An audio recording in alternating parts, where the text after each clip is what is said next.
Muy buenas a todos, bienvenidos a un nuevo vídeo de ajedrez y en el día de hoy os traigo a un jugador que fue fantástico durante su época, era la época del romanticismo, hablamos de mitades del siglo XIX y aunque no llegó a ser campeón del mundo de una manera oficial, ya que ese galardón y ese campeonato existió a partir de 1886, no obstante, a mediados del siglo XIX fue un grandísimo campeón, un jugador número uno, hasta que jugó un torneo, unas partidas con Paul Morphy y cayó, digamos, destronado.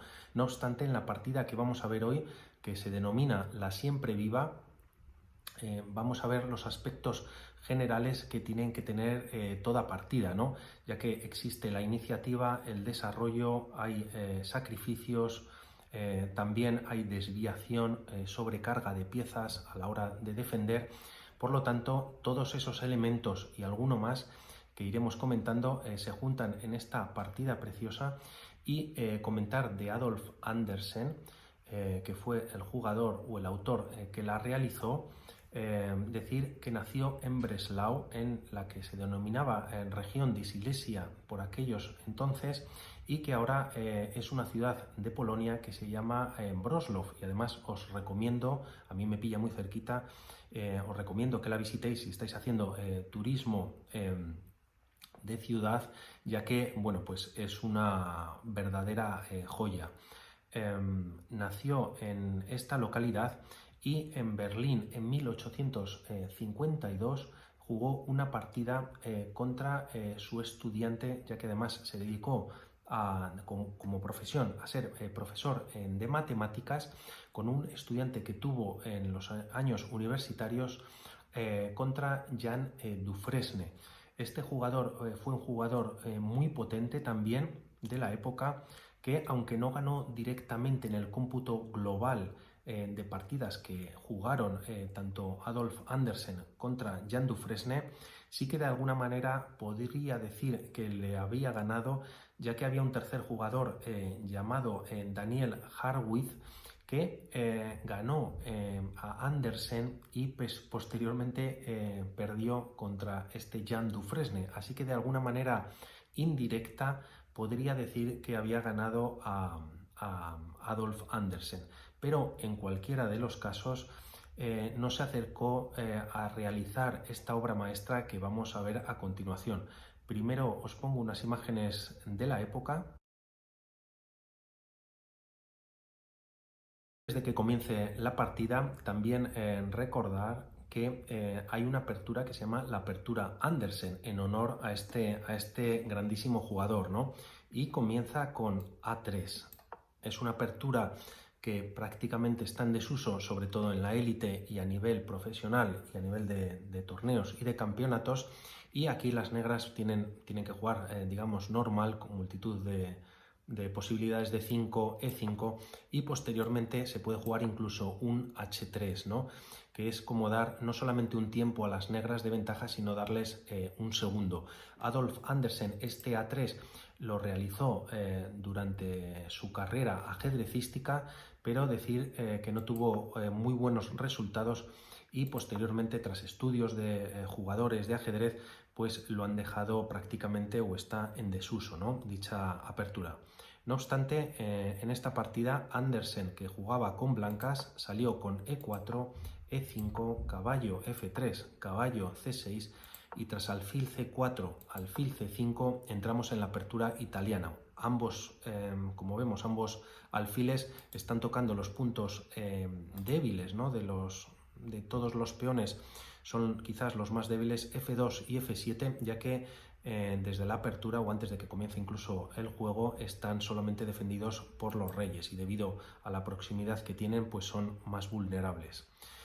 Tras este alfil C5, las posibilidades que hay son múltiples: C3, caballo C3, también un D3, se puede jugar enroque en corto también, pero aquí Adolf Andersen opta por B4 y se conoce como el gambito Evans. El gambito es el sacrificio de un peón para ganar posteriormente, pues, desarrollo de piezas, iniciativa, etcétera.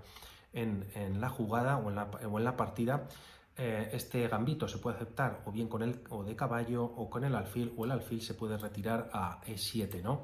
No obstante, Jean Dufresne lo acepta y hace alfil por B4, C3 por parte de las blancas tocando el alfil. Una de las posibilidades es volver con el alfil a E7, otra la que pasó en la partida, alfil A5, y posteriormente por parte de las blancas juegan D4 para ganar bueno, pues posición en el centro.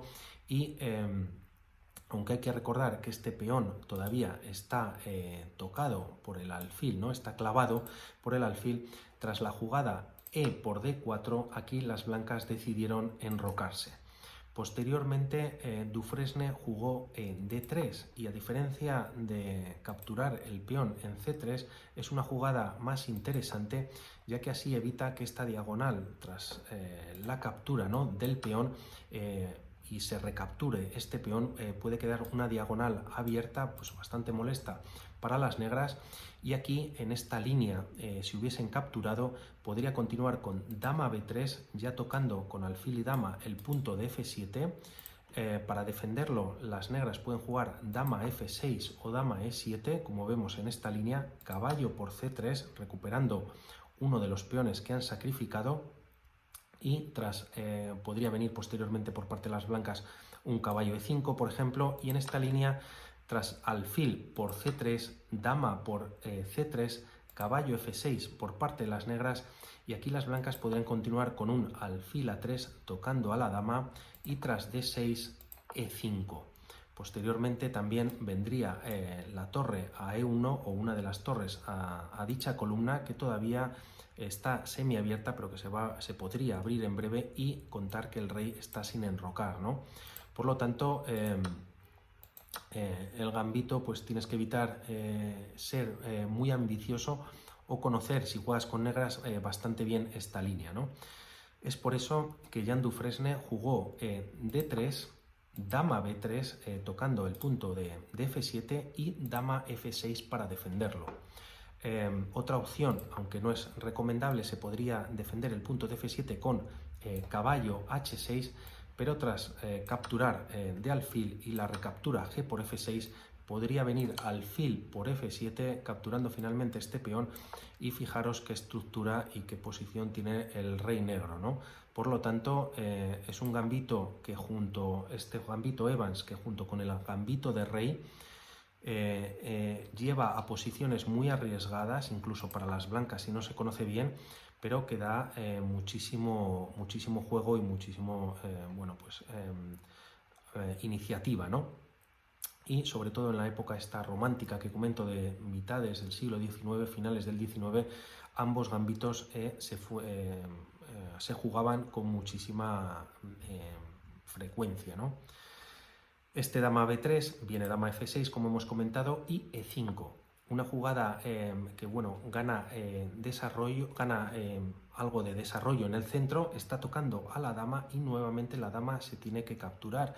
Aquí no se puede capturar de caballo, aun estando defendido por la dama, ya que aquí vendría la intermedia torre e1, ¿no?, molestando bastante a este caballo, y tras d6 y defenderlo, podrían venir jugadas para las blancas como alfil g5, también incluso un dama b5 o a4, dando un jaque al rey. Y como vemos, este caballo no podría venir a defender el jaque, ni tampoco al alfil de a5, por lo tanto finalmente esta pieza caería para las negras, ¿no? Por lo tanto, aquí Jean Dufresne decide no capturar el peón y mover la dama a g6 para seguir protegiendo así el punto de f7, ¿no?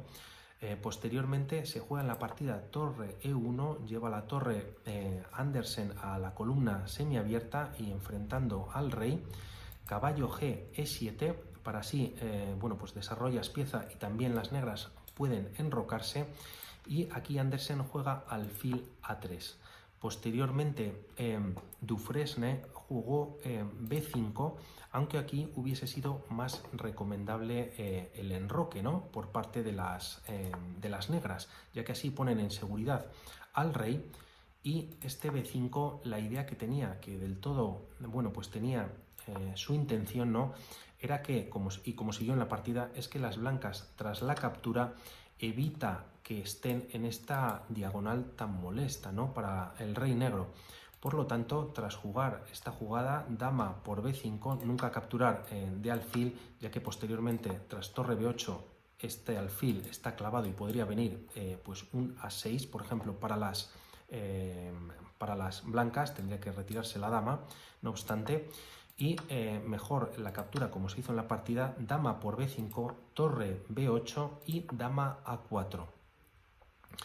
Aquí en la partida se juega alfil b6 y en caso de que aquí las negras se hubiesen enrocado, bueno, pues prácticamente estarían perdiendo, si no la partida, al menos una pieza, ya que este alfil de a3 puede capturar en e7, tocando a su vez la torre, y como vemos aquí, este caballo está sobrecargado, ¿no?, en la defensa. Por un lado está defendiendo el alfil de a5 y por otro lado él defendía el caballo en e7, y en caso de que haya captura se puede recapturar este alfil, pues ganando también prácticamente la partida, como comentamos.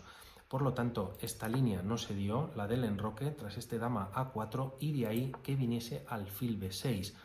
Proteges al alfil y por otro lado también estás tocando o estás en una diagonal mucho más interesante, ¿no? En la partida se juega caballo b d2, bueno, terminando el desarrollo por parte de las blancas, alfil b7. Esta jugada, bueno, no es muy precisa, pero la idea a medio plazo es que el alfil, que ya está en la gran diagonal, y en el caso de que se muevan estos dos caballos, pues tenga muchísima actividad, ¿no?, aprovechando también que la dama en este momento está en la columna G. Posteriormente se juega la jugada caballo e4, en la que es una jugada muy interesante, ¿no?, con posibilidad de entrar en estos dos puntos en d6 y f6 para tener algún tipo de sacrificio y además bueno, pues centralizando al caballo y llevándolo al ataque. Como vemos, todas las piezas del blanco pues están con muchísima actividad, ¿no? Y a comparación con las negras, que todavía no están ni siquiera enrocadas, pues ahí está la diferencia de desarrollo y de iniciativa que tienen, ¿no? En la partida se juega dama f5 y aquí, en caso de enrocar, ya está siendo un poquito tarde para las negras, ¿no?, ya que podría seguir la partida con un alfil por d3, la dama tendría que retirarse para evitar un jaque o un ataque a la descubierta tras caballo f6 jaque, y es que el tema es que aquí la dama puede quedar encerrada, ¿no?, ya que este alfil podría venir a c1, dama prácticamente o única podría ser esta jugada en h5 y tras caballo g3 las diagonales o estas casillas están cogidas por los alfiles. Recordemos que la dama sigue en a4 y prácticamente la dama no tiene dónde moverse, ¿no?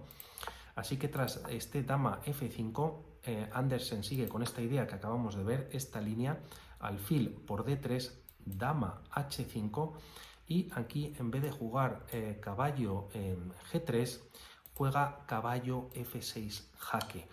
No es una jugada del todo precisa, pero con una intención muy bonita, ¿no?, ya que además hay que capturar, como acaba de pasar con el peón, ya que si no el caballo capturaría la dama en caso de que se moviese el rey, y tras e por f6 la presión es total sobre este caballo, que además no puede moverse por todavía estar el rey detrás, ¿no? Aquí las negras deciden bueno, optar por lanzarse al ataque, también típico en el siglo XIX. El tema de la defensa pues existía menos, pero destacar también que aquí las líneas que marca el módulo son prácticamente de igualdad, así que la precisión que tenían a medida que las jugadas iban desarrollando pues era fantástica, ¿no? A mí por lo menos me fascina, ¿no?, cómo jugaban esta gente en el siglo XIX, a primeros del XX, sin ninguna máquina, sin ningún módulo y sin ningún modulero tampoco, ¿no? Tras este e por f6 viene torre g8, activando la torre, y no ya solo estos alfiles, como vemos, a excepción del de la gran diagonal, pero que enseguida se puede activar sobre el enroque enemigo, también la torre pues toma muchísima actividad, ¿no? Pero aquí la jugada que hace Adolf Andersen también es muy tranquila, pero muy precisa, y es torre a D1, con unas consecuencias, como vemos después, pues muy interesantes, ya que toca o defiende la columna D, ¿no? La columna del punto de D7. La imprecisión en la partida que comete Jan Dufresne es este dama por F3, aunque como vemos es muy humano, ya que capturas una pieza, no puedes recapturar de peón ya que está clavado por esta torre, y como vamos a ver a continuación, no es del todo correcto y le conduce a la derrota, y más preciso, en vez de este dama por F3 hubiese sido dama H3, lo que pasa que muy difícil de ver ya que controla o defiende el punto de D7, como vamos a ver a continuación. Siguiendo con esta línea además y amenazando mate en G2, prácticamente una para las blancas sería llevar el alfil a F1, no valdría este G3, ya que aquí las negras podrían continuar con un sacrificio de torre muy bonito. No se puede capturar de F ya que está clavado, como vemos, por el alfil, y tras la captura de H por G3 la dama recaptura, tampoco puede capturarse de alfil. El rey tampoco puede venir a F1 ya que vendría mate en F2. Por lo tanto, tras rey H1, dama por F3, jaque rey H2, dama por F2, y las negras han ganado la partida, ¿no? No obstante, en esta línea, en vez de hacer este G3, las blancas podrían jugar alfil F1 para defender esta posición, y posteriormente llegaríamos a una posición de tablas, ¿no? Dama F5 por parte de las negras para poder capturar este peón, y tras alfil D3 las negras tienen que volver nuevamente a H3 para amenazar este mate, y como hemos visto, única para defenderlo no podría venir tampoco lógicamente el rey a H1, ¿no? Como hemos comentado que sería, o si no lo comento, que sería mate, y tras esta continuación de jugadas pues llegaríamos a las tablas, ¿no? Por lo tanto, esta pequeña imprecisión, o esta jugada que no hace Dufresne, y hace dama por F3, pues le lleva a la derrota. Y la jugada siguiente es muy bonita, haciendo torre por E7, jaque, se captura de caballo por parte de Dufresne, y posteriormente realiza un nuevo sacrificio todavía más brutal y más espectacular, y es dama por D7 jaque. Además se tiene que capturar, ya que si no se captura, si el rey intenta escapar y se va a F8, vendría mate tanto con la dama como con el alfil también en E7, y como vemos, esta jugada no hubiese pasado si la dama negra estuviese en H3, ¿no? Defendiendo este punto de 7. Por lo tanto, única capturar de rey, y posteriormente, como vemos, añadido al ataque brutal que tienen tanto los alfiles, la torre, como hemos visto también, aquí está la dama a punto de dar un mate, hay que añadir una nueva flecha para este torre de 1 mate, ¿no? Contra el rey blanco. Por lo tanto, no vale simplemente con quitar el alfil para dar un jaque a la descubierta, sino que hay que hacer algo más. Y esta jugada también para mí es muy bonita, ya que hace alfil F5 y, como vemos, el ataque o el jaque es doble sobre el rey. Por lo tanto, este alfil no puede ser capturado ni de caballo, ni tampoco de dama, ni tampoco la dama puede capturar a la torre. Por lo tanto, única, tiene dos casillas, el rey aquí no puede ir, ni tampoco aquí, ni aquí, ni aquí, por supuesto. Por lo tanto, solo tiene C6 o E8 para moverse. Si viene a C6, vendría el alfil a D7 dando mate, y lo que pasó en la partida es que Dufresne movió su rey a E8, y posteriormente Adolf Andersen jugó alfil en D7 nuevo jaque. Indiferentemente dónde vaya el rey, es mate en una. El rey vino a F8 en la partida y Adolf Andersen terminó con alfil por E7, jaque mate. Para mí, bueno, pues una de las partidas más bonitas que he narrado o que he comentado aquí en mi canal, y demuestra la fuerza, ¿no? Lo que es la iniciativa, el desarrollo de piezas, incluso este gambito Evans, que a partir de ahora voy a intentar empezar a jugar, ¿no? Porque tiene muchísimas posibilidades, aunque hay que conocerlo bien. Y bueno, por eso el nombre de Siempre Viva, ¿no? Porque siempre la tenemos que tener en nuestros recuerdos. Darle al like, suscribiros y activar la campana para los próximos vídeos. Que tengáis un buen día y estamos en contacto. Chao.